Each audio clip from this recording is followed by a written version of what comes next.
Mis amigos, buenas tardes. Vamos a reflexionar hoy sobre el Evangelio que se nos propone en este domingo 19 durante el año, tomado de Mateo, capítulo 14, 22 al 33. Mateo 14, 22 al 33. He querido ponerle como título a esta reflexión, Caminando sobre aguas turbulentas.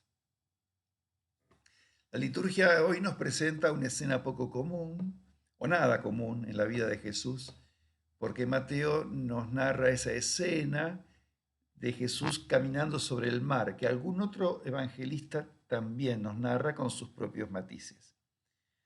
Pero antes de esto, Mateo también nos cuenta que después de la multiplicación de los panes, que es la escena que está previa a esta que hoy leímos, Jesús logra retirarse al monte a orar solo.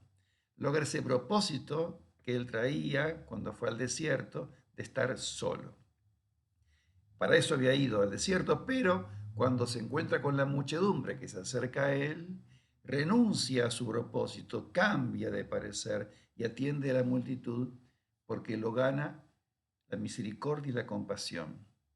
Pero cuando termina esta multiplicación de los panes, obliga, así dice el Evangelio, obliga a sus discípulos a cruzar a la otra orilla. Él despide a la multitud y se va al monte solo y ora largamente, casi toda la noche, dice el Evangelio, desde el atardecer hasta casi la madrugada. Y yo me preguntaba, ¿no? Nosotros, ¿cómo podemos vivir nuestra vida, no la vida de otros, si no cultivamos la interioridad, el silencio, si no nos conectamos con lo más hondo de nosotros mismos, si no nos escuchamos a nosotros mismos, ni escuchamos la voz del Padre Dios dentro de nosotros mismos? Es decir, si no entramos en nuestro secreto. Porque la consecuencia de no hacerlo es que finalmente terminamos viviendo como títeres, como marionetas de los poderosos, que nos hacen pensar y sentir lo que a ellos les conviene, o que terminemos siendo manipulados por nuestras pasiones, por nuestros instintos, que buscan normalmente lo que es más fácil y más placentero a corto plazo, o que terminemos actuando desde nuestras heridas y prejuicios. Miren, seamos honestos. Es muy difícil vivir y gozar de la vida buena, si vivimos corriendo, agitados, ansiosos, si no paramos para ver, para contemplar, para discernir. Yo sé que vivimos tiempos complejos, estamos tironeados por mil compromisos, aturdidos por tantos diversos mensajes contradictorios, pero si no somos capaces de parar, estamos condenados a cometer los mismos errores y sobre todo a darnos cuenta un día que no vivimos nuestra vida.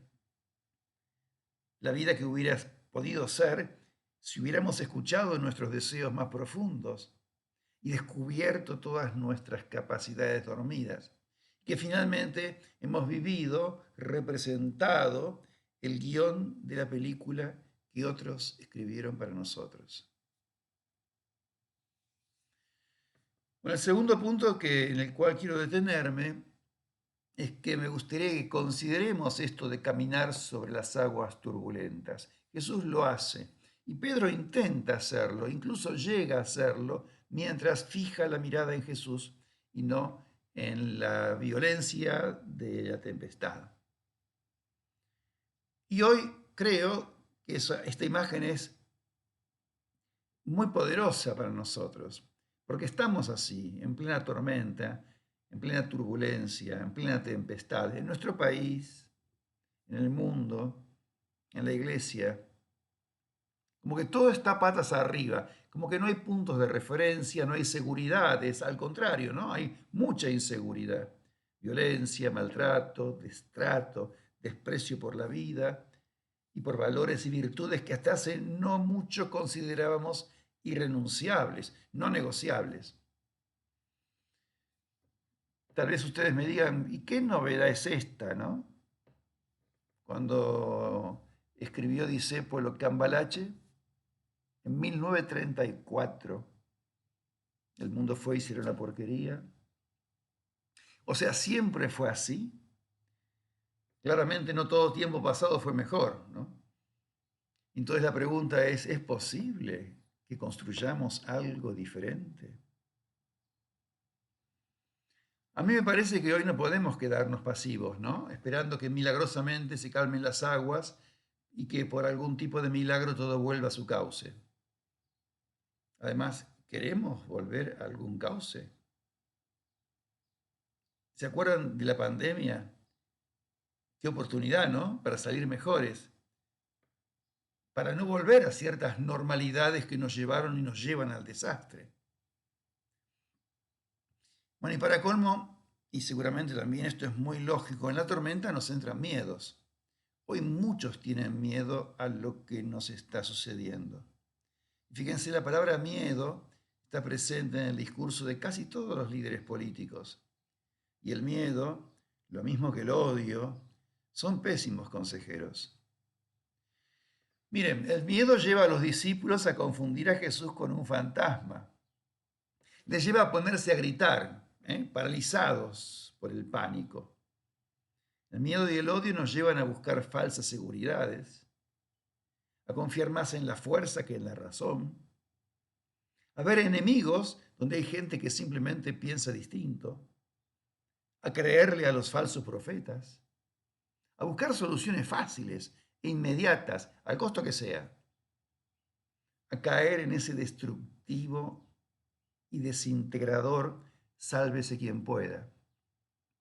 Por eso estos tiempos son propicios para la aparición de Hitlers y Bolsonaros y para el renacimiento de posturas fundamentalistas, racistas, neonazis, para las xenofobias, cosas y posturas que pensamos que jamás volverían a estar entre nosotros. Pero hoy nos toca aprender a caminar en aguas turbulentas, tal vez incluso aprender a nadar. Hace tiempo que aquellos que hoy piensan, nuestra sociedad, nuestra cultura, afirman que vivimos tiempos líquidos, incluso ya hablan de tiempos gaseosos. Nos guste o no, son los tiempos en los que nos toca vivir.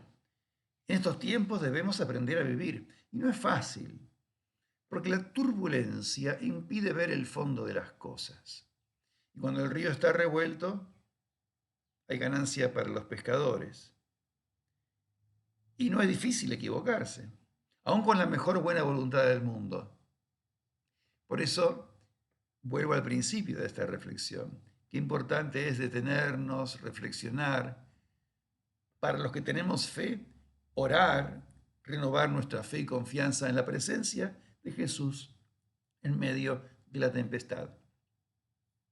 Miren, tal vez si logramos sintonizar con el corazón y con la mirada de Jesús, nos demos cuenta de que en vez de querer cambiar esta realidad a fuerza de palos y de violencia, tengamos que cambiar nuestra mirada y nuestro corazón. Y mirar estos tiempos revueltos como una oportunidad y un desafío. Y mirar las semillas de vida que hay en medio de tanta hojarasca. Y mirar tantos hombres y mujeres buenos que en su vida cotidiana intentan sembrar amabilidad, esperanza, alegría. Esos que el Papa Francisco llama los santos de la puerta de al lado. Y sumarnos a los que en lo pequeño y en lo más grande construyen en vez de destruir y amenazar. Sumarnos a los que ponen su granito de arena para que haya menos sufrimiento en este mundo, en vez de vomitar amargura, pesimismo, acidez. Tal vez no sea tiempo para construir sobre el agua o sembrar sobre el agua, pero tal vez sea tiempo, como decía Jesús, para ser pescadores de hombres, porque muchos se están ahogando. Y es tiempo seguro de sentir más misericordia y menos odio, más calma y menos miedo, más comprensión y menos enjuiciamientos y enjuiciamientos despiadados. Y poner y vivir más evangelio y menos miradas que nacen de una u otra forma sin que nos demos cuenta, de los intereses del Dios dinero, que utiliza a algunos de sus sicarios. Y sus sicarios pueden ser los fondos buitres, el narcotráfico, la corrupción de los que fugan dinero a paraísos fiscales, o nuestra propia avaricia, o pueden ser los grandes medios de comunicación masiva que nos venden mentiras, o pueden ser los mercadores de armas, a través de tantos sicarios y muchos más. El Dios dinero siembra muerte y horror en este mundo. Mis queridos amigos y amigas, les mando un fuerte abrazo para todos y cada una y que tengan una muy hermosa semana.